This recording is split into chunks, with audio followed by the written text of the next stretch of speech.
সকালের জলখাবারে ইডলি হলো একটা বেস্ট অপশান। আর আমরা তো এখন সবাই স্বাস্থ্য সচেতন, তো কম তেল মশলায় এইভাবে ইডলি কিন্তু বানিয়ে নিতেই পারেন। বানানো একেবারেই সহজ আর খেতেও দারুণ লাগে, আর সাথে একটা দারুণ টেস্টি চাটনি তো অবশ্যই রয়েছে। ইডলি বানানোর জন্য একটা ফ্রাইং প্যানের মধ্যে হাফ টেবিল চামচ ঘি দিয়ে দিলাম। ঘিয়ের মধ্যে দিয়ে দিলাম হাফ চামচ কালো সর্ষে, হাফ চামচ গোটা জিরে, আর হাফ চামচ দিয়ে দিলাম ছোলার ডাল। দিয়ে দিচ্ছি 8-10টা মতো কারি পাতা। এবারে এই সমস্তগুলো ঘিয়ের মধ্যে নাড়াচাড়া করে ভালো করে ভেজে নিলাম। তারপর দিয়ে দিলাম হাফ কাপ সুজি, এখানে 100 গ্রাম সুজি আছে। সুজিটাকে নাড়াচাড়া করে ভেজে নিচ্ছি। আর বেশি লালচে করে কিন্তু ভাজবো না, গ্যাসের ফ্লেমটাকে মিডিয়ামে রেখে একটু হালকা কালার আসা পর্যন্ত সুজিটাকে ভেজে নিলাম।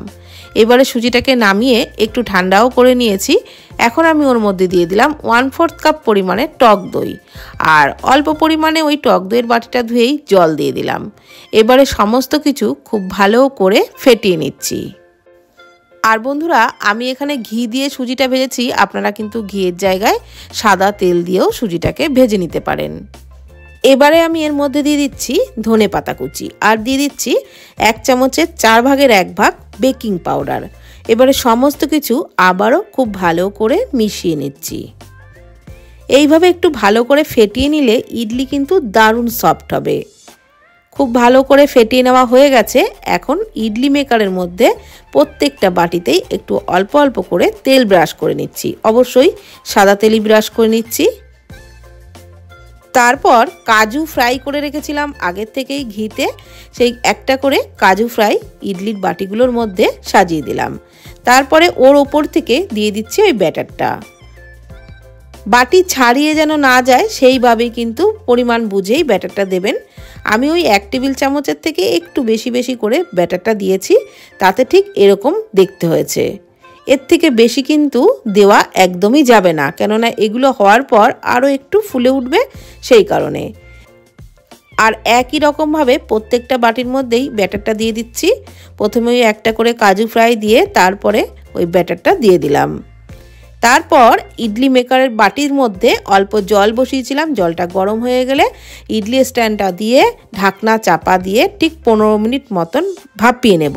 ততক্ষণে চাটনিটা বানিয়ে নিচ্ছি। একটা মিক্সির জারেতে নারকেল কোড়া হাফ কাপ দিয়েছি, ওর মধ্যে 2 টেবিল চামচ রোস্টেড ছোলার ডাল, একটু আদা কুচি, কাঁচা লঙ্কা, ধনে পাতা, পরিমাণ মতো লবণ, একটুখানি তেঁতুল দিয়েছি, আর অল্প পরিমাণে জল দিয়ে সমস্ত কিছুর মিহি পেস্ট তৈরি করে নেব। চাটনিটা রেডি হয়ে গেছে, একটা বোলের মধ্যে ঢেলে নিলাম। এবারে চাটনির মধ্যে একটা তড়কা লাগিয়ে নেব। তার জন্য একটা হাতার মধ্যে একটু সাদা তেল গরম করে নিয়েছি। ওর মধ্যে হাফ চামচ মতো কালো সর্ষে, 2টো শুকনো লঙ্কা দিলাম, আর 8-10টা মতো কারি পাতা দিয়ে দিলাম। এবারে এই ফোড়নটাকে ভালো করে ভেজে নিয়ে ওই চাটনির মধ্যে ঢেলে দেব। আর তারপরে চামচ দিয়ে ভালো করে নাড়াচাড়া করে মিশিয়ে নিলেই আমাদের ইডলি ধোসার সাথে খাওয়ার জন্য দারুণ টেস্টি নারকেলের চাটনি কিন্তু একদম রেডি হয়ে যাবে। এই চাটনি বানিয়ে আপনারা ফ্রিজে স্টোর করেও অনেক দিন পর্যন্ত খেতে পারবেন, প্রায় 15-20 দিন পর্যন্ত কিন্তু ভালো থাকবে। এদিকে ইডলিগুলোও ঠান্ডা হয়ে গেছে, বের করে নিচ্ছি। আর দেখুন কত সহজেই বেরিয়ে আসছে, একটাও কিন্তু ভাঙেও নি, কিছুই হয়নি, খুব সুন্দর দেখতেও হয়েছে।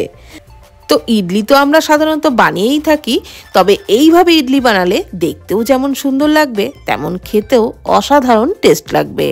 তাহলে ব্রেকফাস্টে বা ডিনারে বা যে কোনো সময় এইভাবে ইডলি বানিয়ে নিন, সত্যিই কিন্তু খেতে দুর্দান্ত লাগবে। আর ভিডিওটি ভালো লাগলে প্লিজ কমেন্টের মাধ্যমে জানাবেন। ধন্যবাদ।